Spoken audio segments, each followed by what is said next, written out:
ನಮ್ಮ ಅಲಯನ್ಸು ಭಾಳ ಭದ್ರವಾಗಿದೆ.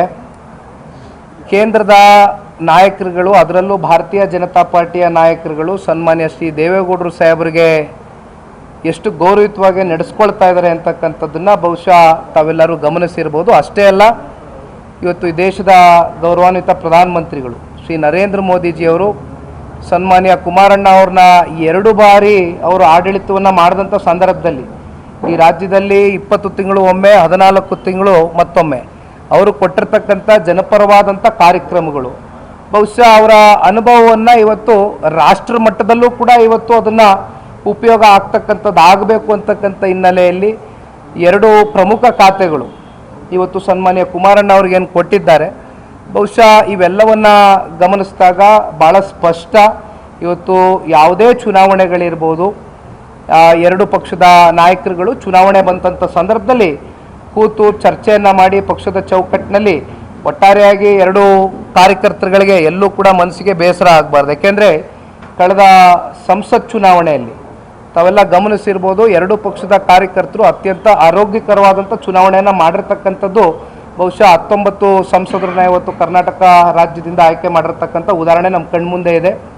ಇದೇ ರೀತಿ ಮೇಲ್ಮಟ್ಟದ ನಾಯಕರಷ್ಟೇ ಅಲ್ಲ, ಇವತ್ತು ತಳಮಟ್ಟದ 2 ಪಕ್ಷದ ನಿಷ್ಠಾವಂತ ಕಾರ್ಯಕರ್ತರಿಗೂ ಕೂಡ ಅವರು ಏನು ಹೇಳ್ತಾರೆ ಅಂತಕ್ಕಂಥದ್ದು ಎಲ್ಲವನ್ನು ಕೂಡ ಪರಿಗಣನೆಗೆ ತಗೊಂಡು, ಜೊತೆಗೆ ಅಂತಿಮವಾಗಿ ಚುನಾವಣೆ ಬಂದಂಥ ಸಂದರ್ಭದಲ್ಲಿ ತೀರ್ಮಾನವನ್ನು ಕೇಂದ್ರದ ನಾಯಕರು, ರಾಜ್ಯ ನಾಯಕರು ಮಾಡ್ತಾರೆ.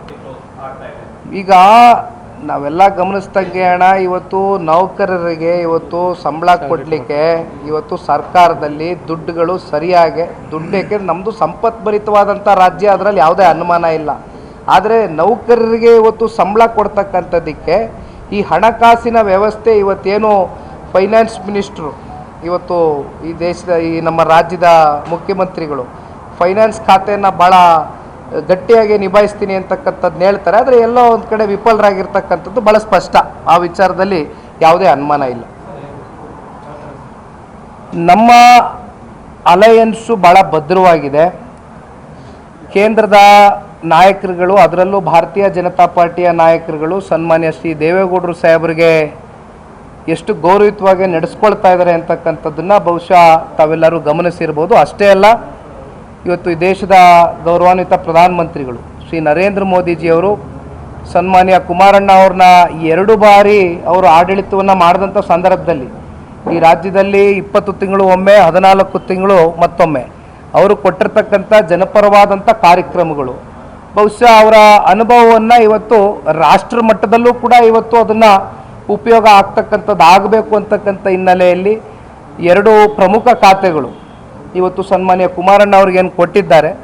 ಬಹುಶಃ ಇವೆಲ್ಲವನ್ನು ಗಮನಿಸಿದಾಗ ಭಾಳ ಸ್ಪಷ್ಟ, ಇವತ್ತು ಯಾವುದೇ ಚುನಾವಣೆಗಳಿರ್ಬೋದು, 2 ಪಕ್ಷದ ನಾಯಕರುಗಳು ಚುನಾವಣೆ ಬಂದಂಥ ಸಂದರ್ಭದಲ್ಲಿ ಕೂತು ಚರ್ಚೆಯನ್ನು ಮಾಡಿ ಪಕ್ಷದ ಚೌಕಟ್ಟಿನಲ್ಲಿ ಒಟ್ಟಾರೆಯಾಗಿ 2 ಕಾರ್ಯಕರ್ತರುಗಳಿಗೆ ಎಲ್ಲೂ ಕೂಡ ಮನಸ್ಸಿಗೆ ಬೇಸರ ಆಗಬಾರ್ದು. ಯಾಕೆಂದರೆ ಕಳೆದ ಸಂಸತ್ ಚುನಾವಣೆಯಲ್ಲಿ ತಾವೆಲ್ಲ ಗಮನಿಸಿರ್ಬೋದು, 2 ಪಕ್ಷದ ಕಾರ್ಯಕರ್ತರು ಅತ್ಯಂತ ಆರೋಗ್ಯಕರವಾದಂಥ ಚುನಾವಣೆಯನ್ನು ಮಾಡಿರ್ತಕ್ಕಂಥದ್ದು ಬಹುಶಃ 19 ಸಂಸದರನ್ನ ಇವತ್ತು ಕರ್ನಾಟಕ ರಾಜ್ಯದಿಂದ ಆಯ್ಕೆ ಮಾಡಿರ್ತಕ್ಕಂಥ ಉದಾಹರಣೆ ನಮ್ಮ ಕಣ್ಮುಂದೆ ಇದೆ.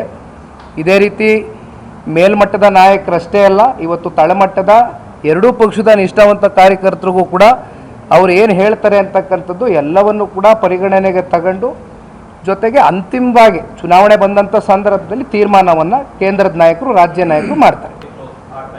ಈಗ ನಾವೆಲ್ಲ ಗಮನಿಸ್ದಂಗೆ ಅಣ್ಣ, ಇವತ್ತು ನೌಕರರಿಗೆ ಇವತ್ತು ಸಂಬಳ ಕೊಡಲಿಕ್ಕೆ ಇವತ್ತು ಸರ್ಕಾರದಲ್ಲಿ ದುಡ್ಡುಗಳು ಸರಿಯಾಗಿ ಯಾಕೆಂದ್ರೆ ನಮ್ಮದು ಸಂಪತ್ಭರಿತವಾದಂಥ ರಾಜ್ಯ, ಅದರಲ್ಲಿ ಯಾವುದೇ ಅನುಮಾನ ಇಲ್ಲ. ಆದರೆ ನೌಕರರಿಗೆ ಇವತ್ತು ಸಂಬಳ ಕೊಡ್ತಕ್ಕಂಥದ್ದಕ್ಕೆ ಈ ಹಣಕಾಸಿನ ವ್ಯವಸ್ಥೆ ಇವತ್ತೇನು ಫೈನಾನ್ಸ್ ಮಿನಿಸ್ಟ್ರು, ಇವತ್ತು ಈ ದೇಶದ ಈ ನಮ್ಮ ರಾಜ್ಯದ ಮುಖ್ಯಮಂತ್ರಿಗಳು ಫೈನಾನ್ಸ್ ಖಾತೆಯನ್ನು ಭಾಳ ಗಟ್ಟಿಯಾಗಿ ನಿಭಾಯಿಸ್ತೀನಿ ಅಂತಕ್ಕಂಥದ್ದನ್ನ ಹೇಳ್ತಾರೆ. ಆದರೆ ಎಲ್ಲೋ ಒಂದು ಕಡೆ ವಿಫಲರಾಗಿರ್ತಕ್ಕಂಥದ್ದು ಭಾಳ ಸ್ಪಷ್ಟ. ಆ ವಿಚಾರದಲ್ಲಿ ಯಾವುದೇ ಅನುಮಾನ ಇಲ್ಲ.